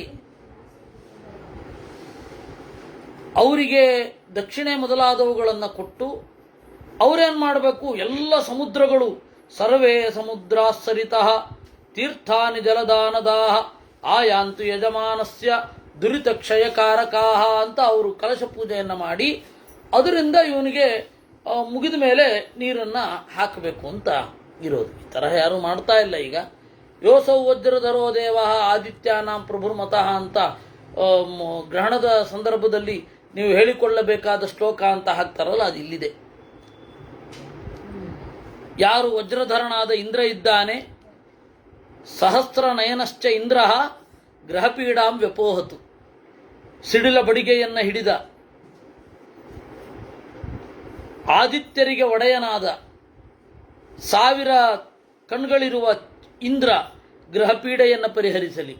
ಮುಖಮ್ಯ ಸರ್ವದೇವಾನಾಂ ಸಪ್ತಾರ್ಚಿರಮಿತದ್ಯುತಿ ಚಂದ್ರೋಪರಾಗ ಸಂಭೂತಾಂ ಅಗ್ನಿಪೀಡಾಂ ವ್ಯಪೋಹತು. ಎಲ್ಲ ದೇವತೆಗಳ ಮುಖವೆನಿಸಿರುವ 7 ಜ್ವಾಲೆಗಳಿರುವ ಚಂದ್ರೋಪರಾಗ ಸಂಭೂತಾಂ ಅಗ್ನಿದೇವ ಅಂದರೆ ಪೂರ್ವ ಆದಮೇಲೆ ನೀವು ಇಂದ್ರ ಆದಮೇಲೆ ಅಗ್ನಿಯನ್ನು ಪ್ರಾರ್ಥನೆ ಮಾಡಬೇಕು. ಆಗ್ನೇಯ ದಿಕ್ಕಿನಲ್ಲಿ ಇದ್ದಾನೆ ಅವನು. ಅಗ್ನಿದೇವ ಈ ಗ್ರಹಣದಿಂದ ಉಂಟಾದ ಪೀಡೆಯನ್ನು ಪರಿಹರಿಸಲಿ. ಯಕ್ಕರ್ಮ ಸಾಕ್ಷಿ ಭೂತಾನಾಂ ಧರ್ಮೋ ಮಹಿಷವಾಹನ ಯಮಶ್ಚಂದ್ರೋಪರಾಗೋತ್ಥಾಂ ಮಮ ಪೀಡಾಂ ವ್ಯಪೋಹತು. ಯಾರು ಎಲ್ಲ ಭೂತಗಳ ಕರ್ಮಸಾಕ್ಷಿಯೋ ಅಂತಹ ಯಮ ಮಹಿಷವಾಹನ ಯಾರಿದ್ದಾನೆ ಅವನು ನಮ್ಮ ಪೀಡೆಯನ್ನು ಪರಿಹರಿಸಲಿ. ರಕ್ಷೋ ಗಣಾಧಿಪ ಸಾಕ್ಷಾತ್ ಪ್ರಲಯ ನಲತನ್ನಿಭ ಖಡ್ಗವ್ಯಗ್ರೋತಿ ಭೀತಶ್ಚ ರಕ್ಷ ಪೀಡಾಂ ವ್ಯಪೋಹತು. ಇನ್ನು ನೈಋತ್ಯ ದಿಕ್ಕಿನ ಒಡೆಯ ಅವನು ರಾಕ್ಷಸ. ದೇವೋಪಿ ರಾಕ್ಷಸತನು ನಿರುತಿಹಿ ಅಂತ ಆಚಾರ್ಯರು ಹೇಳೋದು. ಸ್ವಭಾವದಲ್ಲಿ ದೇವತೆ, ಆದರೆ ದೇಹದಲ್ಲಿ ರಾಕ್ಷಸ. ಅಂತಹ ನಿರುತಿ ಏನಿದ್ದಾನೆ ಅವನು ರಾಕ್ಷಸರ ಪೀಡೆಯನ್ನು ಪರಿಹಾರ ಮಾಡಲಿ, ಖಡ್ಗಧಾರಿಯಾಗಿದ್ದಾನೆ. ಇನ್ನು ನಾಗಪಾಚಧರೋ ದೇವ ಸಾಕ್ಷಾನ್ ಮಕರವಾಹನ ಸಜಲಾಧಿಪತಿಶ್ಚಂದ್ರ ಸಜಲಾಧಿಪತಿ ಚಂದ್ರಗ್ರಹ ಪೀಡಾಂ ವ್ಯಪೋಹತು. ಪಶ್ಚಿಮ ದಿಕ್ಕಿನ ಒಡೆಯ, ನಾಗಪಾಶವನ್ನು ಹಿಡಿದ, ಮೊಸಳೆಯನ್ನು ಏರಿದ, ನೀರಿನ ಅಭಿಮಾನಿ, ನೀರಿನ ಒಡೆಯ ವರುಣ ಏನಿದ್ದಾನೆ ಅವನು ಗ್ರಹಪೀಡೆಯನ್ನು ಪರಿಹರಿಸಲಿ. ಪ್ರಾಣರೂಪೇಣ ಯೋ ಲೋಕಾನ್ ಪಾತಿ ಕೃಷ್ಣ ಮೃಗಪ್ರಿಯ ವಾಯುಶ್ಚಂದ್ರೋಪರಾಗೋತ್ಥಾಂ ಪೀಡಾಮತ್ರ ವ್ಯಪೋಹತು. ಯಾರು ಪ್ರಾಣರೂಪದಿಂದ ಇದ್ದಾನೆ, ಕೃಷ್ಣ ಮೃಗವನ್ನು ಏರಿದ್ದಾನೆ, ಅಂತಹ ವಾಯುದೇವ ಗ್ರಹಪೀಡೆಯನ್ನು ಪರಿಹಾರ ಮಾಡಲಿ. ಯೋಸೌ ನಿಧಿಪತಿರ್ದೇವ ಖಡ್ಗಶೂಲ ಗದಾಧರ ಚಂದ್ರೋಪರಾಗ ಕಲುಚಂ ಧನದೋ ಮೇ ವ್ಯಪೋಹತು. ಹಾಗೆ ನಿಧಿಪತಿಯಾದ ಕುಬೇರ ನನ್ನ ಎಲ್ಲ ಗ್ರಹಪೀಡೆಯನ್ನು ಪರಿಹರಿಸಲಿ. ಯೋಸಾವಿಂದುಧರೋ ದೇವ ಪಿನಾಕಿ ವೃಜವಾಹನ ಚಂದ್ರೋಪರಾಗಜಾಂ ಪೀಡಾಂ ವಿನಾಚಯತು ಶಂಕರ. ಚಂದ್ರನನ್ನು ಧರಿಸಿದ, ಪಿನಾಕವೆಂಬ ಶೂಲ ಹಿಡಿದ, ವೃಷವಾಹನ ಎತ್ತನ್ನ ಏರಿದ ಶಿವ ಪರಿಹರಿಸಲಿ ಅಂತ ಈ ರೀತಿ ಅವರು ಪ್ರಾರ್ಥನೆ ಮಾಡಿ ಇವನಿಗೆ ಆ ಅಭಿಮಂತ್ರಿತವಾದ ನೀರನ್ನು ಹಾಕಿ ಅವನಿಗೆ ಗ್ರಹಪೀಡೆಯನ್ನು ಪರಿಹಾರ ಮಾಡುವಂತೆ ಮಾಡಬೇಕು. ಇಷ್ಟು ನಿರೂಪಣೆ ಮಾಡ್ತಾರೆ. ಕಿಮುದ್ವೇಗಾದ್ಭುತೆ ಕೃತ್ಯಂ ಅಲಕ್ಷ್ಮೀಕೇನ ಹನ್ಯತೆ ಮೃತವತ್ಸಾಭಿಷೇಕಾದಿ ಕಾರ್ಯೇಷು ಚ ಕಿಂಶ್ಯತೆ. ಉದ್ವೇಗದಿಂದ ಹೇಗೆ ಪರಿಹಾರ ಆಗುತ್ತೆ, ಅಲಕ್ಷ್ಮಿ ಹೇಗೆ ಓಡ್ತಾಳೆ, ಇದನ್ನೆಲ್ಲ ನಮಗೆ ಹೇಳಬೇಕು ಅಂತ. ಅದಕ್ಕೆ ಉದ್ವೇಗ ಅಂತನ್ನೋದು ಬರೋದು ರೋಗದಿಂದ. ಪುರಾಕೃತಾನಿ ಪಾಪಾನಿ ಫಲಂತ್ಯಸ್ಮಿನ್ ತಪೋಧನ ರೋಗ ದೌರ್ಗತ್ಯ ರೂಪೇಣ ತಥೈವೇಷ್ಟವಧೇನ ಚ. ಹಿಂದೆ ಮಾಡಿದ ಪಾಪಗಳು ಅದು ರೋಗವಾಗಿ ದುರ್ಗತಿಯಾಗಿ ಬಾಧಿಸುತ್ತೆ. ಟೆನ್ಷನ್ನು, ಮಾನಸಿಕವಾದ ಸಮಸ್ಯೆಗಳು, ಅದೆಲ್ಲ ಹೇಗೆ ಪರಿಹಾರ ಆಗತ್ತೆ ಅಂದರೆ ಅದಕ್ಕೆಲ್ಲ ಕಾರಣ ಉಂಟು, ಹಿಂದಣ ಜನ್ಮದ ಪಾಪ. ಅದರಿಂದಾಗಿ ಸಪ್ತಮಿ ಸ್ನಪನ ಅಂತ ಹೇಳಿ ಒಂದು ಮಾಡಬೇಕು. ಆ ಸಪ್ತಮಿಯ ದಿವಸ ಸೂರ್ಯನನ್ನು ಚಿಂತನೆ ಮಾಡಿ ಅವನನ್ನು ಪೂಜಿಸಿ ಸ್ನಾನ ಮಾಡಬೇಕು. ಇವರು ಪ್ರತಿ ಸಪ್ತಮಿ ಹೇಳ್ತಾರೆ, ಪ್ರತಿ ಸಪ್ತಮಿ ಎಕ್ಕದ ಎಲೆಯಿಂದ ಸ್ನಾನ ಅಂತ ಹೇಳ್ತಾರೆ. ಆದರೆ ನಾವು ರಥಸಪ್ತಮಿಯನ್ನು ಮಾತ್ರ ಮಾಡಿಕೊಂಡಿದ್ದೇವೆ. ಹೌದು, ಸ್ನಾನ ಮಾಡಿ ಪೂಜಿಸಬೇಕು, ಪೂಜಿಸಿ ಸ್ನಾನ ಮಾಡಬೇಕು, ಎರಡು. ಕೃತವೀರ್ಯ ಇದನ್ನು ಸೂರ್ಯನಿಂದಲೇ ನೇರವಾಗಿ ಹೇಳಿದ್ದು. ಯಾವ ರೀತಿ ನನ್ನ ಒಳ್ಳೆ ಮಗ ಬರಬೇಕು ಅಂತ ಕೇಳಿದಾಗ ಈ ವ್ರತವನ್ನು ಅವರು ಹೇಳುತ್ತಾರೆ. ದೀರ್ಘಾಯುರಸ್ತು ಬಾಲೋಯಂ ಜೀವತ್ ಪುತ್ರಾಚ ಭಾಮಿನಿ ಆದಿತ್ಯಶ್ಚಂದ್ರಮಾಸಾರ್ಧಂ ಗ್ರಹ ನಕ್ಷತ್ರ ಮಂಡಲೈಹಿ ಅಂತ ಅವರು ಆಶೀರ್ವಾದ ಮಾಡಬೇಕು. ಹೆಣ್ಣಿಗಾದಾಗ ಇವನ ಮಗ ದೀರ್ಘಾಯುರಾಗಲಿ, ಈ ಹುಡುಗಿ ದೀರ್ಘವಾದ ಆಯುಷ್ಯ ಇರುವ ಮಗನನ್ನು ಪಡೆಯಲಿ, ಆದಿತ್ಯರು, ಚಂದ್ರ, ಗ್ರಹ ನಕ್ಷತ್ರಗಳು, ಇಂದ್ರ, ಲೋಕಪಾಲಕರೆಲ್ಲ ಒಳ್ಳೆಯದನ್ನು ಮಾಡಲಿ, ಪೀಡೆ ಇರದಿರಲಿ ಇವನಿಗೆ ಅಂತ ಹೇಳಿ ಚಿಂತನೆ ಮಾಡಬೇಕು.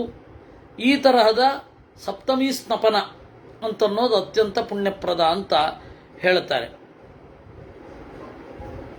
ಆರೋಗ್ಯ, ಐಶ್ವರ್ಯ ಇದು ಸ್ವಲ್ಪ ತಪಸ್ಸಿನಿಂದ ಸಿದ್ಧಿ ಆಗಬೇಕು. ಹೇಗೆ ಅಂತ ಹೇಳಿ ಬ್ರಹ್ಮದೇವರು ಕೇಳ್ತಾರಂತೆ. ಆವಾಗ ಮತ್ಸ್ಯ ಹೇಳ್ತಾನೆ, ದೇವರನ್ನು ಪೂಜಿಸಬೇಕು ಅಂತ, ನಾರಾಯಣನನ್ನು ಪೂಜಿಸಬೇಕು. ಅಕಾಮೋವ ಅಕಾಮ ಸರ್ವಕಾಮೋವ ಮೋಕ್ಷಕಾಮ ಉದಾರಧೀಹಿ ಯಜೇತ ಪುರುಷಂ ವಿಷ್ಣು ಅಂತ ಹೇಳಿ 2ನೇ ಸ್ಕಂಧದಲ್ಲಿ ಹೇಳ್ತಾರೆ. ಅಕಾಮನಾಗಿರಲಿ ಸರ್ವಕಾಮನಾಗಿರಲಿ ನಾರಾಯಣನನ್ನು ಪೂಜಿಸಬೇಕು, ಅದೊಂದೇ ದಾರಿ. ಇದನ್ನ ಹೇಳಿದ್ದು ಭಾರಾವತರಣಾರ್ಥಾಯ ತ್ರಿಧಾ ವಿಷ್ಣುರ್ಭವಿಷ್ಯತಿ. ನೋಡಿ, ವೈವಸ್ವತ ಮನ್ವಂತರದ 28ನೆಯ ದ್ವಾಪರ ಯುಗದಲ್ಲಿ ಭಾರಾವತರಣಕ್ಕಾಗಿ, ಭೂಮಿಯ ಭಾರವನ್ನು ಇಳುಹಲಿಕ್ಕಾಗಿ ದೇವರು 3 ರೂಪಗಳಿಂದ ಅವತರಿಸಿದ್ದಾನೆ. ದ್ವೈಪಾಯನ ಋಷಿಸ್ತದ್ವತ್ ರೌಹಿಣೇಯೋತಕೇತವಃ ಕಂಸಾದಿದರ್ಪಮಥನಃ ಕೇಶವ ಕ್ಲೇಶನಾಥನಃ. ಮೊದಲನೆಯದ್ದು ದ್ವೈಪಾಯನ ಋಷಿ, ವೇದವ್ಯಾಸರು. 2ನೆಯದ್ದು ರೋಹಿಣೇಯ ಬಲರಾಮ ಅಂತ, ಬಲರಾಮನಲ್ಲಿ ದೇವರ ವಿಶೇಷ ಆವೇಶ ಸಂಕರ್ಷಣ ರೂಪ ಅಂತ ಇಟ್ಕೊಳ್ಬೇಕು. ಇನ್ನು ಶ್ರೀಕೃಷ್ಣ ತ್ವಷ್ಟಾ ಮಮಾಜ್ಞಯ ತದ್ವತ್ ಕರಿಷ್ಯತಿ ಜಗತ್ಪತೆ ತಸ್ಯಾಂ ಕದಾಚಿದಾತೀನಃ ಸಭಾಯಾಂ ಅಮಿತದ್ಯುತಿ. ಒಂದು ಬಾರಿ ಏನಾಯಿತು,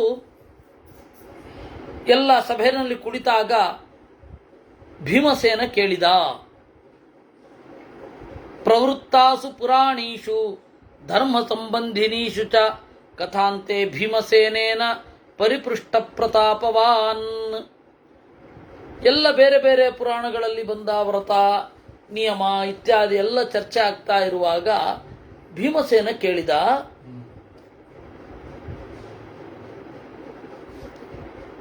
ಪ್ರವರ್ತಕೋಸ್ಯ ಧರ್ಮಸ್ಯ ಪಾಂಡುಪುತ್ರೋ ಮಹಾಬಲಃ ಯಸ್ಯ ತೀಕ್ಷ್ಣೋ ವ್ರಕೋ ನಾಮ ಜಠರೇ ಹವ್ಯವಾಹನಃ ಮಯಾ ದತ್ತಸ್ಸ ಧರ್ಮಾತ್ಮ ತೇನ ಚಾತೌ ವೃಕೋದರಃ. ಭೀಮಸೇನನ ಮಹತ್ವವನ್ನು ಹೇಳ್ತಾ ಇದ್ದಾರೆ. ಭೀಮಸೇನ ಅವನು ಎಲ್ಲ ಧರ್ಮದ ರಹಸ್ಯವನ್ನ ಭೇದಿಸುತ್ತಾನೆ, ಅಂದರೆ ಹೇಳ್ತಾನೆ. ಈ ಧರ್ಮದ ಪ್ರವರ್ತಕ ಅವನಿಗೆ ವೃಕೋದರ ಅಂತ ಹೆಸರು. ವೃಕೋದರ ಅನ್ನೋದಕ್ಕೆ ಇವರೆಲ್ಲ ಬುದ್ಧಿಲದ್ದಿ ಜೀವಿಗಳು ಮಾಡುವಂತಹದ್ದೇನು ಗೊತ್ತಾ? ಅಂದರೆ ವೇದಾಂತದ ಬುದ್ಧಿಜೀವಿಗಳು ಅಂತ ಕೆಲವರು ಇದ್ದಾರೆ. ಅವರು ತೋಳದಂತಹ ಹೊಟ್ಟೆಯವ ಅಂತ ಅರ್ಥ ಬರೀತಾರೆ. ಎಷ್ಟು ತಿಂದರೂ ಅವನು ಹೊಟ್ಟೆ ತಪ್ಪವೇ ಆಗ್ತಾ ಇರಲಿಲ್ಲ, ಆದ್ದರಿಂದಾಗಿ ಅವನು ವೃಕೋದರ ಅಂತ ಕರೀತಾರೆ. ಅವರೇ ಹೇಳ್ತಾರೆ ಭೀಮಸೇನ ದಡಿಯ ಅಂತ. ಅವರೇ ಹೇಳ್ತಾರೆ ತೋಳದಂತೆ ಹೊಟ್ಟೆ ಇತ್ತು, ಏನು ತಿಂದರೂ ಜೀರ್ಣಿಸ್ಕೊಳ್ತಾ ಇದ್ದ ಅಂತ. ಕರ್ಣನ ಮಾತನ್ನ ಇಟ್ಕೊಂಡು ಅವನು ಗಡ್ಡ ಮೀಸೆ ಇರಲಿಲ್ಲ ಅಂತ ಇವರೇ ತೀರ್ಮಾನ ಮಾಡಿಬಿಡ್ತಾರೆ. ಬೈಬೇಕಾದ್ರೆ ಯಥಾರ್ಥವಾಗಿಯೇ ಬೈಬೇಕಾಗಿಲ್ಲ. ಬೈಬೇಕಾದ್ರೆ ಬೈಗುಳಗಳು ಬರುತ್ತೆ, ಅದೆಲ್ಲ ಯಥಾರ್ಥ ಆಗಿರುತ್ತೆ. ಬೈಯೋದಷ್ಟೇ ತಾತ್ಪರ್ಯ ಅಲ್ಲಿ. ಆದ್ದರಿಂದ ಅವನು ತೂಬರ ಅಂತ ಬೈದ್ರೆ ಭೀಮಸೇನಿಗೆ, ಅವನು ಚುಬುಕ ಮಾತ್ರ ಶ್ಮಶ್ರುಮಾನ. ತೂಬರ ಅಂದ್ರೇನು? ನಾವೆಲ್ಲ ತೂಬರರು. ಇಷ್ಟೇ ಗದ್ದದ ಮೇಲೆ ಮಾತ್ರ ಗಡ್ಡ ಇದ್ರೆ ಅವರನ್ನು ತೂಬರ ಅಂತ ಕರೀತಾರೆ. ಭೀಮಸೇನಿಗೂ ಅಷ್ಟೇ ಗಡ್ಡ ಅಂತ. ಇವರು ಅದನ್ನೂ ಮರ್ತಿದ್ದಾರೆ. ಆ ತೂಬರ ಶಬ್ದದ ಅರ್ಥವನ್ನು ಮರೆತು ಗಡ್ಡನೇ ತೆಗೆದು ಬಿಟ್ಟಿದ್ದಾರೆ. ಆಮೇಲೆ ಇವ್ರ ಪ್ರಕಾರ ಯಾವ ದೇವತೆಗಳಿಗೂ ಗಡ್ಡ ಇಲ್ಲ, ಕೃಷ್ಣನಿಗೆ ಗಡ್ಡ ಇಲ್ಲ. ಅದು ಬಾಲಿವುಡ್ಡಿನ ಸೌಂದರ್ಯ ಕಲ್ಪನೆ. ಪುರುಷ ಸೌಂದರ್ಯ ಅಂದ್ರೆ ಏನು ಅಂದ್ರೆ ಗಡ್ಡ ಇಲ್ಲದೆ ಇರೋದು ಅಂತ. ಇಲ್ಲ ಕೇಶ ಅಲ್ಲ, ಅದು ಏನಾಗಿದೆ, ಯಾರನ್ನ ಹೇಳ್ತಾ ಇದ್ದಾರೆ ಅಂತ ನೋಡಿ. ಬಾಲರೂಪವನ್ನು ಹೇಳ್ತಾ ಇದ್ರೆ ಮತ್ತೆ ಅದು ಪ್ರತ್ಯೇಕ ಹೇಳ್ಬೇಕಾ? ಹಿರಣ್ಯ ಶ್ಮಶ್ರುಹು ಹಿರಣ್ಯಕೇಶ ಅಂತ ವೇದ ಹೇಳಿದ ಮೇಲೆ ಅದನ್ನ ಹೇಳ್ಬೇಕಾ? ವೇದವ್ಯಾಸರದ್ದಾಗಬೇಕಾದ್ರೆ ಗಡ್ಡ ಹಾಕೇ ಇರ್ತಾರೆ. ಸ್ವಲ್ಪ ಚಿಗುರಿದ್ದು ಮಾಡಬಹುದು. ಪ್ರತಿಮಾ ಲಕ್ಷಣದಲ್ಲಿ ಅದು ಕಷ್ಟ ಆಗಬಹುದು, ಇಲ್ಲವೇ ಅದನ್ನ ಕೆತ್ತಲಿಕ್ಕೆ. ನರಸಿಂಹದೇವರದ್ದು ವೇದವ್ಯಾಸರದ್ದು ಮಾಡುವ ಹಾಗೆ ಗಡ್ಡವನ್ನು ಹಾಕಲಿಕ್ಕೆ ಏನು ತೊಂದರೆ ಇಲ್ಲ. ಅಲ್ಲ, ಎತ್ತರದ ರೂಪ ಅಲ್ಲ, ಎತ್ತರದ ಪ್ರತಿಮೆ. ಅಲ್ಲ, ಅದೇ ಮಾಡಬಹುದಿತ್ತು ಅಂತ ಹೇಳ್ತಾ ಇರೋದು. ಯಾಕೆಂದ್ರೆ ಅದೆಲ್ಲ ಯಾರೋ ಒಬ್ರು ಮಾಡಿದ್ದೆ ತಾನೆ. ಶ್ರೀನಿವಾಸ ಆಗಲಿ ಅದು ಮಾಡಿದ್ದೆ. ಅಲ್ಲಿ ಬೆಟ್ಟ ಗುಡ್ಡಗಳೇ ದೇವರ ಸನ್ನಿಧಾನ ಅಂತ ಭಾಗವತ. ಅಲ್ಲಿ ಸ್ವಯಂ ವ್ಯಕ್ತ ಪ್ರತಿಮೆ ಅಂತ ಒಂದಿಲ್ಲ. ಮಧ್ವಶಾಸ್ತ್ರದ ಪ್ರಕಾರ ಸ್ವಯಂ ವ್ಯಕ್ತ ಪ್ರತಿಮೆ ಇಲ್ಲ. ಅರ್ಚಾವತಾರ ಅನ್ನೋದು ರಾಮಾನುಜೀಯರ ಕಾನ್ಸೆಪ್ಟ್. ದೇವರೇ ಪ್ರತಿಮೆಯಾಗಿ ಬಿಡೋದು ರಾಮಾನುಜರ ಪದ್ಧತಿ. ಆಚಾರ್ಯರು ಅದನ್ನು ಅನುವ್ಯಾಖ್ಯಾನದಲ್ಲಿ ಉಗ್ರವಾಗಿ ವಿಮರ್ಶೆ ಮಾಡಿದ್ದಾರೆ. ಸ್ವಯಂ ವ್ಯಕ್ತ ಅಂತ ಒಂದಿರಲ್ಲ. ಯಾರಾದ್ರೂ ಒಬ್ರು ಪ್ರತಿಷ್ಠೆ ಮಾಡಬೇಕು, ಯಾರಾದ್ರೂ ಒಬ್ರು ಅಲ್ಲಿ ಆವಾಹನೆ ಮಾಡಲೇಬೇಕು. ಅದರಿಂದಾಗಿ ಅದೆಲ್ಲ ಆಗಿದೆ. ಆ ಕೆತ್ತದವರು ಅದು ಯಾಕೆ ಮಾಡಿದ್ರೋ ದೇವರಿಗೆ ಗೊತ್ತು. ಅದರಿಂದ ವೃಕೋದರ ಅಂತಂದ್ರೆ ಹೀಗೆ. ಯಸ್ಯ ತೀಕ್ಷ್ಣೋ ವೃಕೋ ನಾಮ ಜಠರೇ ಹವ್ಯವಾಹನ. ವೃಕ ಅಂತನ್ನುವ ಅಗ್ನಿ ಇರೋದ್ರಿಂದಾಗಿ, ಆ ಅಗ್ನಿ ಅವನ ಉದರದಲ್ಲಿ ಇರೋದ್ರಿಂದಾಗಿ ಅವನಿಗೂ ವೃಕೋದರ ಅಂತ ಹೆಸರು. ಮತಿಮಾನ್ ಮಾನಶೀಲಶ್ಚ ನಾಗಾಯುತ ಬಲೋ ಮಹಾನ್ ಭವಿಷ್ಯ ತ್ಯಜರ ಶ್ರೀಮಾನ್ ಕಂದರ್ಪ ಇವ ರೂಪವಾನ್ ಭೀಮಸೇನ ಚಲುವಾಂತ ಚಲುವ. ಏಕೆಂದರೆ ವೇದವ್ಯಾಸರು ಸುಮಾರು ಶ್ಲೋಕಗಳನ್ನು ಭೀಮಸೇನನ ಸೌಂದರ್ಯಕ್ಕಾಗಿ, ಕನಿಷ್ಠ ಪಕ್ಷ ಒಂದು 8 ರಿಂದ 10 ಅನುಷ್ಠುಪ್ ಶ್ಲೋಕಗಳನ್ನು ಭೀಮಸೇನನ ಸೌಂದರ್ಯ ವರ್ಣನೆಗೆ ಹಾಕಿದ್ದಾರೆ. ಬೇರೆ ಯಾರಿಗೂ ಹಾಕಿಲ್ಲ. ಆದಿಪರ್ವದಲ್ಲಿ ಈ ಹಿಡಿಂಬನ ವಧೆಯ ಪ್ರಸಂಗದಲ್ಲಿ ಹಿಡಿಂಬಿ ಭೀಮಸೇನನ ಯಾವ ರೂಪವನ್ನು ನೋಡಿ ಮೋಹಕ್ಕೊಳಗಾದ್ಲು ಅಂತ 10 ಶ್ಲೋಕ. ಬೇರೆ ಯಾರಿಗೂ ಹಾಳಿಲ್ಲ. ಇವರೆಲ್ಲ ಅರ್ಜುನನನ್ನ ಚಲುವ ಅಂತ ಅನ್ಕೊಂಡಿದ್ದಾರೆ. ಅಲ್ಲ, ಅರ್ಜುನ ಚಲುವ ಅಲ್ಲ ಅಂತ ಹೇಳ್ತಾ ಇರೋದಲ್ಲ, ಭೀಮಸೇನ ಚಲುವ ಇವರೆಲ್ಲ ಅನ್ಕೊಂಡಿರೋದು. ಇನ್ನು ನಕುಲ ಇನ್ನೂ ಚಲುವ ಅಂತ ಆಚಾರ್ಯರು ತಾತ್ಪರ್ಯ ನಿರ್ಣಯದಲ್ಲಿ ಹೇಳ್ತಾರೆ. ನಕುಲ ಏನಿದ್ದಾನೆ ಹೆಣ್ಣು ಮೋರೆಯವ. ಇವರು ಹೆಣ್ಣು ಮಕ್ಕಳೇ ಸುಂದರ ಅಂತ ಅನ್ಕೊಂಡಿರೋದ್ರಿಂದ ಗಂಡು ಮಕ್ಕಳ ಸೌಂದರ್ಯವನ್ನ ಹೆಣ್ಣು ಮಕ್ಕಳು ನೋಡಲ್ಲ. ಆದ್ದರಿಂದ ಅವರಿಗೆ ರಕ್ಷಣೆ ಬೇಕು ಅಷ್ಟೇ. ಸೌಂದರ್ಯ ಯಾರು ನೋಡ್ತಾ ಕೂತಿರ್ತಾರೆ. ಅದರಿಂದಾಗಿ ಗಂಡು ಮಕ್ಕಳ ಸೌಂದರ್ಯವನ್ನು ನೋಡೋದಾದ್ರೆ ಅವನು ಹುಡುಗಿಯರ ತರಹ ಮೋರ ಇದ್ರೆ ಚಾಕ್ಲೇಟ್ ಇರೋ ಅಂದ್ಬಿಡ್ತಾರೆ. ಅದೇನಾಗುತ್ತೆ, ನಕುಲನ ಸೌಂದರ್ಯ ಆ ಥರದ್ದು.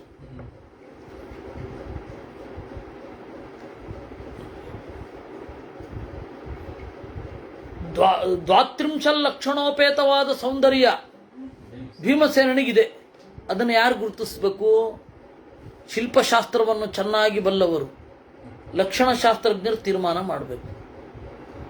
ಇದು ಭೀಮಸೇನನ ಸೌಂದರ್ಯ. ಆ ಸೌಂದರ್ಯ ಗುರುತಿಸೋ ಕಣ್ಣು ಎಷ್ಟು ಜನಕ್ಕಿತ್ತು?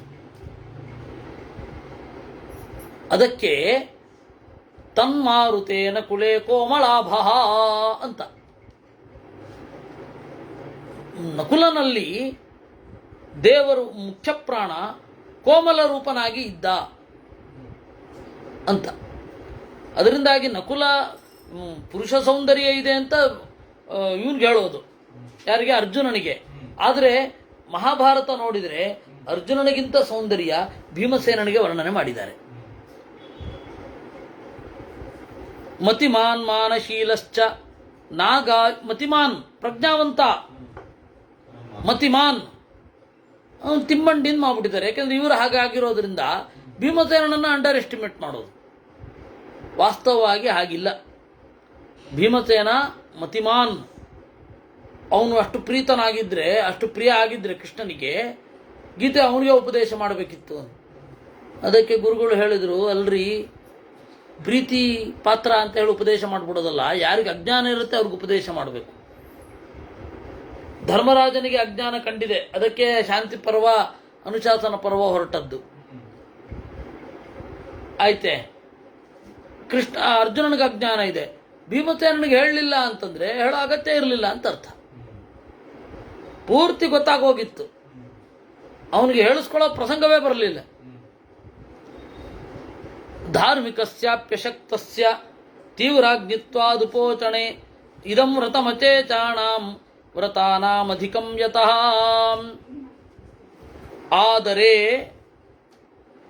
ಇದೆಲ್ಲ ದರ್ಶನ ಭಾಷೆ. ಇಲ್ಲಿ ಮುಂದೆ ಹೇಳುವಂಥದ್ದು ತೀವ್ರ ಅಗ್ನಿ ಇತ್ತಲ್ಲ, ಉಪವಾಸ ಮಾಡ್ಲಿಕ್ಕೆ ಕಷ್ಟ ಆಗ್ತಾ ಇತ್ತಂತ ಭೀಮಸೇನನಿಗೆ.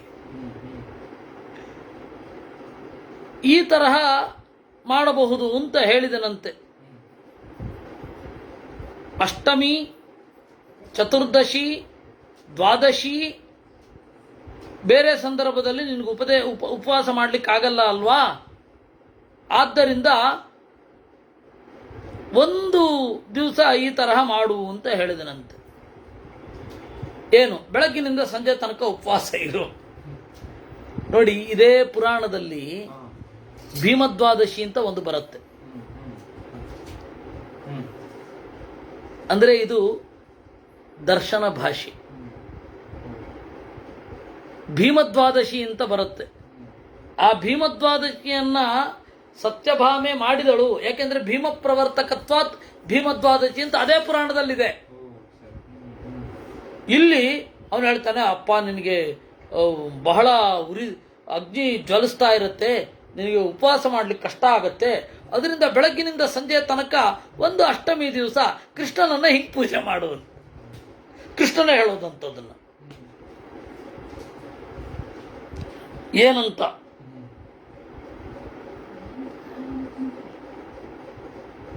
ಕೃಷ್ಣಾಯ ಪಾದೌ ಸಂಪೂಜ್ಯ. ದೇವರನ್ನು ಹೇಗೆ ಪೂಜೆ ಮಾಡಬೇಕು? ಕೃಷ್ಣಾಯ ಪಾದೌ ಪೂಜಯಾಮಿ, ಸರ್ವಾತ್ಮನೇ ಶಿರ ಪೂಜಯಾಮಿ, ವೈಕುಂಠಾಯ ಉರಹ ಪೂಜಯಾಮಿ, ಶ್ರೀವತ್ಸಧಾರಿಣೆ ಶಂಖಿನೇ ಚಕ್ರಿಣೆ ಗದಿನೇ ವರದಾಯ ಅಂತ ಹೇಳಿ 4 ಮಂತ್ರಗಳಿಂದ ದೇವರ 4 ತೋಳುಗಳನ್ನು ಪೂಜೆ ಮಾಡಬೇಕಂತೆ. ದಾಮೋದರಾಯೇತ್ಯುದರಂ, ದಾಮೋದರಾಯ ನಮಃ ಅಂತ ದೇವರ ಹೊಟ್ಟೆಯನ್ನು ಪೂಜಿಸು.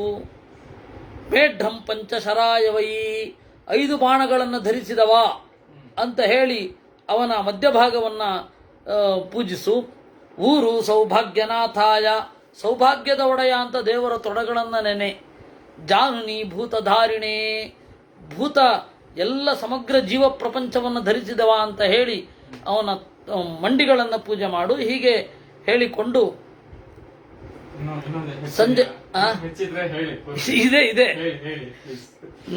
ಸಮಯ ಆಯಿತು. ನಮೋ ದೇವ್ಯೈ, ಆಮೇಲೆ ನಮೋ ನೀಲಾಯ ಜಂಘೇ ವೈ, ಪಾದವು ವಿಶ್ವಸೃಜೇ ನಮಃ, ವಿಶ್ವವನ್ನು ಸೃಷ್ಟಿ ಮಾಡಿದ ಅವನ ಪಾದಗಳಿಗೆ ನಮಸ್ಕಾರ. ನೀಲವರ್ಣನಾದ ಅವನ ಹಿಮ್ಮಡಿಗಳಿಗೆ ನಮಸ್ಕಾರ. ಅವನ ಜೊತೆಗೆ ನಮೋ ದೇವ್ಯೈ ನಮಃ ಶಾಂತ್ಯೈ ನಮೋ ಲಕ್ಷ್ಮೀ ನಮಃ ಶ್ರಿಯೈ ನಮಃ ಪುಷ್ಟೇ ನಮಸ್ತುಷ್ಟೇ ಧೃಷ್ಟ್ಯೈ ಹೃಷ್ಟ್ಯೈ ನಮೋ ನಮಃ ಅಂತ ಹೇಳಿ ಈ ರೀತಿ ಪೂಜಿಸಿ ಆಮೇಲೆ ಇದನ್ನು ಕೃಸರ ಅಂತಂದರೆ ಹುಗ್ಗಿಯನ್ನು ಮಾಡಿ ರಾತ್ರಿ ನೈವೇದ್ಯ ಮಾಡಿ ರಾತ್ರಿ ತಿನ್ನು. ಅವಾಗ ನಿನಗೆ ಹಸಿವೆ ಹೆಚ್ಚು ಬಾಧಿಸಲ್ಲ. ಬೆಳಗ್ಗಿನಿಂದ ಸಂಜೆ ತನಕ ಮಾತ್ರ ಉಪವಾಸ. ಹೀಗೊಂದು ಅರ್ಥವಾದ. ಅದನ್ನು ದಾನ ಮಾಡಬೇಕು, ದಾನ ಮಾಡಿ ತಿನ್ನಬೇಕು. ಆಮೇಲೆ ಅಕ್ಷಾರ ಲವಣವನ್ನು ಮಾಡಿದ್ರೆ ಇನ್ನೂ ಒಳ್ಳೆಯದು ಅಂತ. ಈ ರೀತಿ ಸಾ ಪಾಂಡುಪುತ್ರೇಣ ಕೃತ ಭವಿಷ್ಯತಿ ಅನಂತ ಪುಣ್ಯ ನಗ ಭೀಮ ಪೂರ್ವ. ಇದು ಈ ತರಹದ ಉಪವಾಸವನ್ನು ಮಾಡಿದರೆ ದೇವರು ಪ್ರೀತನಾಗ್ತಾನೆ. ಇದು ಭೀಮ ಅಂತ ಹೇಳಿ ಈ ವ್ರತಕ್ಕೆ ಹೆಸರು ಭೀಮವ್ರತ ಅಂತ ಹೇಳ್ತಾರೆ ಅನ್ನುವಲ್ಲಿಗೆ 69ನೇ ಅಧ್ಯಾಯ. ಮತ್ತು 70ನೇ ಅಧ್ಯಾಯ ಅದನ್ನು ನಾವು ಮುಂದೆ ಯಾವಾಗ ನೋಡ್ತೇವೋ ಗೊತ್ತಿಲ್ಲ. ಯಾಕೆಂದರೆ ಮುಂದಿನ 25, 26, 18 ಪಾಡ್ಯ ನಾನು ಉಡುಪಿಯಲ್ಲಿರ್ತೇನೆ, 19 ಬೆಂಗಳೂರಲ್ಲಿರ್ತೇನೆ, 19 ಒಂದು ಆಗುತ್ತೆ. 19 ಆಗುತ್ತಲ್ಲ ಗೊತ್ತಿಲ್ಲ, ನೋಡೋಣ, ಅದು ಹೇಳ್ತೇನೆ ಯಾವಾಗ ಅಂತ ಹೇಳ್ತೇನೆ. ಸರಿ, ಕೃಷ್ಣಾರ್ಪಣಮಸ್ತು. ನಾಳೆ ಮಹಾಭಾರತ ಇದೆ, ಏಕಾದಶಿ. ಇವತ್ತು ಮತ್ಸ್ಯ ಪುರಾಣ ಸ್ವಲ್ಪ ನೋಡಿದ್ದೇವೆ. ಕೃಷ್ಣಾರ್ಪಣ.